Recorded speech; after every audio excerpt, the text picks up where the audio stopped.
Hello everyone. Today in this learn how to set up units and limits. Okay. So first units shortcut key UN enter. So enter the keyboard UN enter.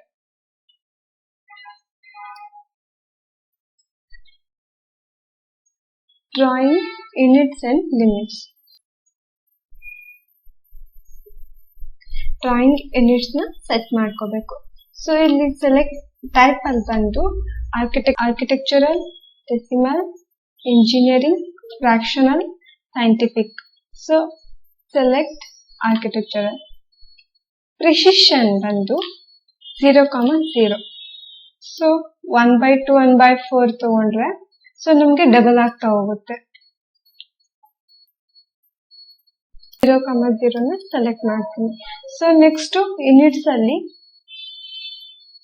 Architectural select ಮಾಡಿರೋದ್ರಿಂದ ಇಲ್ಲಿ inches ಅಂತ select ಮಾಡ್ಕೋಬೇಕು. Next okay. So ಇವಾಗ unit setup ಆಯ್ತು. So next one Z enter A enter. So Z means zoom. A means zoom out. Z enter, A enter.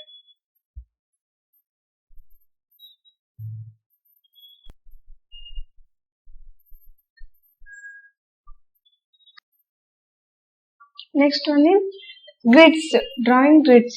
So ನಿಮಗೆ ಇಲ್ಲಿ display ಅಲ್ಲಿ lines ಕಾಣಿಸ್ತಿದೆ ಅಲ್ವಾ, ಸೊ ಇದು ಬಂದು ಗ್ರಿಡ್ಸ್ ಮೋಡ್. ಸೊ ಇಲ್ಲಿ ಆನ್ ಆರ್ ಆಫ್ ಮಾಡ್ಕೋಬಹುದು. Grids mode on or off ಗೆ ಶಾರ್ಟ್ಕಟ್ ಕೀ ಬಂದು F7 ಆನ್ ಮಾಡ್ಕೋಬಹುದು, ಆಫ್ ಮಾಡ್ಕೋ on or off F7. So next one snap mode. So ಇದು ಡ್ರಾಯಿಂಗ್ ಮಾಡುವಾಗ ನಿಮ್ಗೆ ಗೊತ್ತಾಗುತ್ತೆ ಸ್ನ್ಯಾಪ್ ಮೋಡ್ ಯಾವ ತರ ಯೂಸ್ ಆಗುತ್ತೆ ಅಂತ ಹೇಳಿ. Next one ortho mode.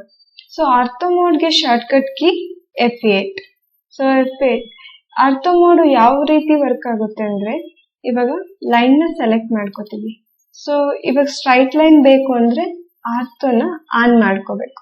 So ortho on ಆದಾಗ ನಮ್ಗೆ ಸ್ಟ್ರೈಟ್ ಲೈನ್ ಕ್ರಿಯೇಟ್ ಆಗ್ತಾ ಹೋಗುತ್ತೆ. ಸೊ ನನ್ಗೆ ಇವಾಗ ಸ್ಟ್ರೈಟ್ ಲೈನ್ ಬೇಡ, ಸುಮ್ನೆ ರ್ಯಾಂಡಮ್ ಆಗಿ ಹಾಕ್ಬೇಕು ಅಂತಂದ್ರೆ ಸೊ ಇವಾಗ ಪೋಲರ್ ಮೋಡ್ ನ ಸೆಲೆಕ್ಟ್ ಮಾಡ್ಕೋಬೇಕು.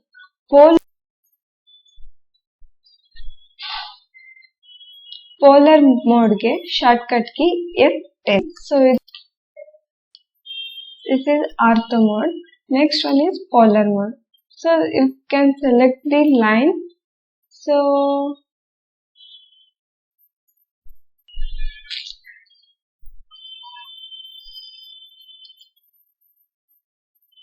ಆಫ್ ಇದೆ. ಸೊ ನೆಕ್ಸ್ಟ್ ಇಲ್ಲಿ ಪೋಲರ್ ಮೋಡ್ ಆನ್ ಇದೆ ಅಲ್ವಾ. ಸೊ ಇವಾಗ ಪೋಲರ್ ಮೋಡ್ ಅಲ್ಲಿ ನಮ್ಗೆ ಸ್ಟ್ರೈಟ್ ಲೈನ್ಸ್ ಕ್ರಿಯೇಟ್ ಆಗಲ್ಲ. ಸೊ ಇದು ಇನ್ಕ್ಲೈನ್ಡ್ ಆಗಿ ತಗೋಬಹುದು. ನಮ್ಗೆ ಯಾವ ತರ ಲೈನ್ಸ್ ಬೇಕು ಆ ತರ ನಾವು ಕ್ರಿಯೇಟ್ ಮಾಡ್ತಾ ಹೋಗ್ಬೋದು. ಇದು ನಮ್ಗೆ ಪೋಲರ್ ಮೋಡ್. ಸೊ ಇಲ್ಲಿ enter. Next one work space setting. So ಇಲ್ಲಿ drafting and annotation select. Next one is settings.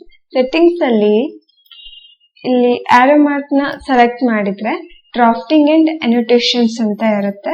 So ನಾವು 2D ಡ್ರಾಯಿಂಗ್ ಮಾಡುವಾಗ ಡ್ರಾಫ್ಟಿಂಗ್ ಅಂಡ್ ಅನೋಟೇಷನ್ಸ್ ಅಲ್ಲಿ ನಾವು ತಗೋತೀವಿ. ಡೈರೆಕ್ಟ್ ಆಗಿ ಡ್ರಾಫ್ಟಿಂಗ್ ಅಂಡ್ ಅನೋಟೇಷನ್ಸ್ ನ ಯೂಸ್ ಮಾಡ್ತೀವಿ. ನೆಕ್ಸ್ಟ್ ಒನ್ ಇಸ್ ನಾನು ಯೂನಿಟ್ಸ್ ಅಂಡ್ ಲಿಮಿಟ್ಸ್ ನ ಸೆಟ್ ಮಾಡ್ಕೊಂಡಿದ್ದೀನಿ. ಅದು ಆರ್ಕಿಟೆಕ್ಚರ್ ಅಲ್ಲಿ ಇದೆ. ಸೊ ಇನ್ ಕೇಸ್ ಇಲ್ಲಿ ಏನಾದ್ರೂ ನಿಮ್ಗೆ ಡೆಸಿಮಲ್ ಅಥವಾ ಇಂಜಿನಿಯರಿಂಗ್ ಫ್ರಾಕ್ಷನಲ್ ಸೆಲೆಕ್ಟ್ ಆಗಿತ್ತು ಅಂದ್ರೆ ಡೈರೆಕ್ಟ್ ಆಗಿ ಆರ್ಕಿಟೆಕ್ಚರಲ್ ಅಂತ ಸೆಲೆಕ್ಟ್ ಮಾಡ್ಕೋಬಹುದು.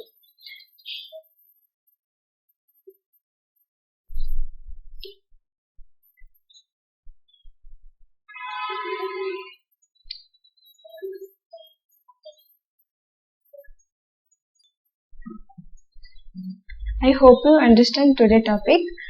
For more videos, subscribe our YouTube channel.